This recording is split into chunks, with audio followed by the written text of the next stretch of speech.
नमस्कार। द देसी अड्डा पर आपका स्वागत है। मैं हूं राकेश तिवारी। देखिए, बिहार में चुनाव के दौरान हिंसा पुराने दिनों की बात हो गई थी।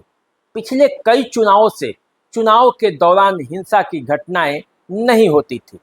बंगाल में जब हिंसा होती है तो हम बातें करते हैं कि ये हिंसा आखिर हो क्यों रही है।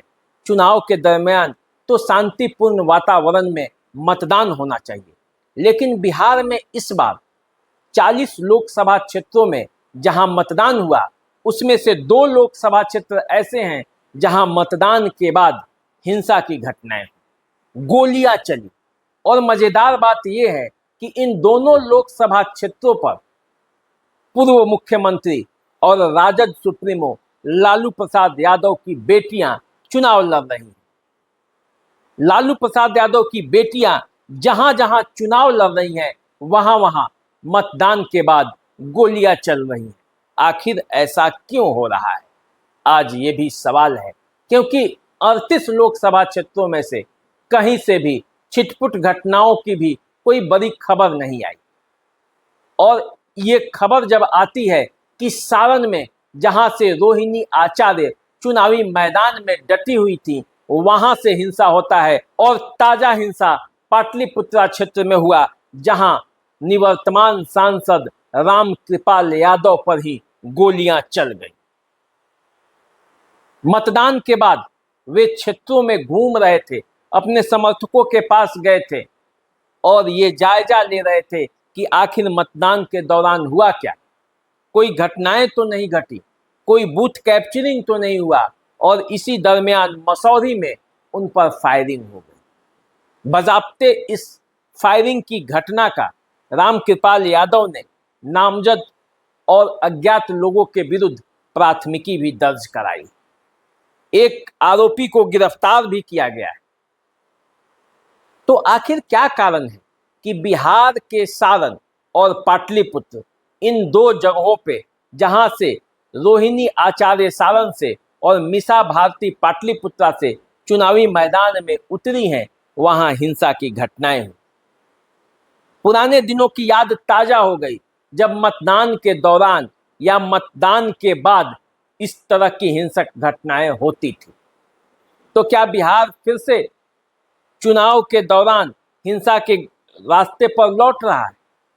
सवाल ये भी पूछा जाएगा, क्योंकि इन दोनों क्षेत्रों में राजद सुप्रीमो लालू प्रसाद यादव की बेटियां चुनाव लड़ रही और तेजस्वी यादव अब हिंसा में विश्वास नहीं रखते।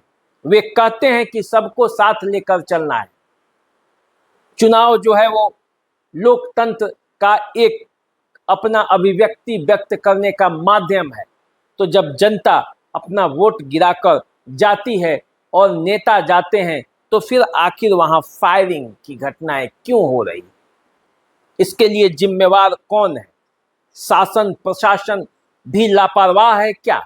ये भी सवाल शासन और प्रशासन से भी पूछना पड़ेगा, क्योंकि जिस तरह से ये घटनाएं हो रही हैं, वो कहीं से भी बिहार के लोकतंत्र के लिए सही और वाजिब नहीं माना जाएगा। अब देखिए ना, सारण में जहां से रोहिणी आचार्य चुनावी मैदान में थी और यहां से बीजेपी प्रत्याशी राजीव प्रताप रूरी चुनावी मैदान में थे।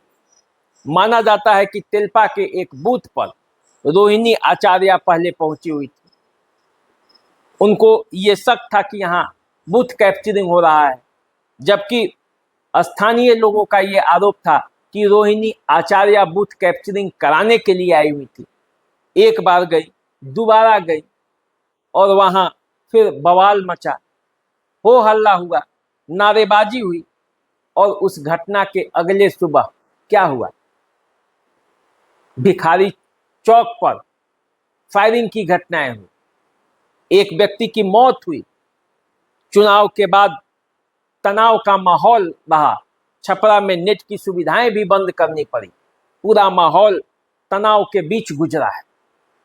और अब जब पाटलिपुत्रा में चुनाव संपन्न हुआ, 6:30 बजे जब रामकृपाल यादव जा रहे थे मसौरी, और तब ये घटना घटती है।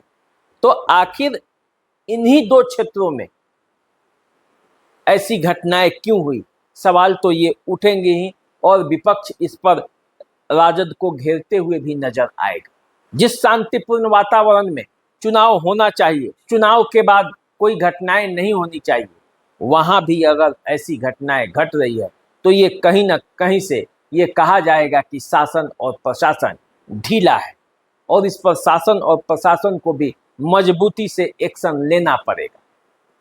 देखिए, अभी तो ये मतदान है, अभी तो मतगणना के बाद जब रिजल्ट होगा तब भी चुनाव परिणामों के बाद भी इस तरह की घटनाएं घट सकती है।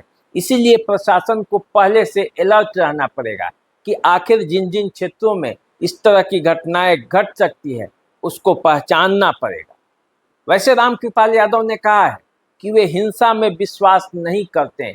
आज भी वे गांधी मैदान में बिना किसी राइफल बंदूक के घूमने और टहलने जाते हैं। और वैसे उन्होंने कहा है कि चुनाव में हिंसा का मैं विश्वास नहीं करता, न पहले करता था न अब करता हूं। उन्होंने दावा किया कि पाटलिपुत्रा सीट से उनकी जीत सुनिश्चित है और इसीलिए घबराकर विरोधी इस तरह का काम कर रहे हैं। तो चलिए देखते हैं आखिर होता क्या है इस मामले में, सारण के मामले में, जहां गोलियां चली और राजनीतिक कार्यकर्ता की हत्या भी हुई। तो आखिर उसका फलाफल क्या होता है? आपका क्या विचार है? राजनीति में क्या मतदान के बाद इस तरह की हिंसा होनी चाहिए? आप अपना कमेंट लिखकर भेजें। हमें दीजिए विदाई, चैनल को सब्सक्राइब कर लीजिए। नमस्कार।